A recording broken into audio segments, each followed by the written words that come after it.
Friends, మీరు వినాయక చవితి ఎలా జరుపుకున్నారు? మీ ఇంట్లో వినాయకుడిని మీరు నిమజ్జనం చేశారా? ఇంకా ఇంట్లోనే ఉన్నాయా?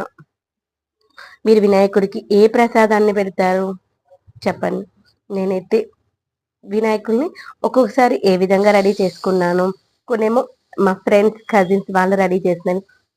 అంటే ఒక్కొక్కరం ఒక్కో రకంగా అరేంజ్ చేసుకుంటా ఉంటాం కదా! వినాయకుడిని. ఈసారైతే నేను మా ఇంట్లో వినాయక చవితి చేసుకోలేం కాబట్టి, నేను నా ఫ్రెండ్స్ పెట్టుకున్నవి, తర్వాత నేను అంతకుముందు ఇయర్స్‌లో పెట్టుకున్నటువంటి ఫోటోస్ అయితే మీతో షేర్ చేసుకుంటున్నాను.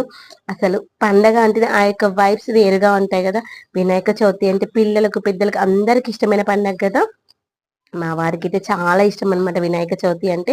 వినాయక చవితి నెక్స్ట్ డేనే తనకి జాబ్ పర్పస్ వేరే ప్లేస్‌కెళ్ళాల్సొచ్చింది.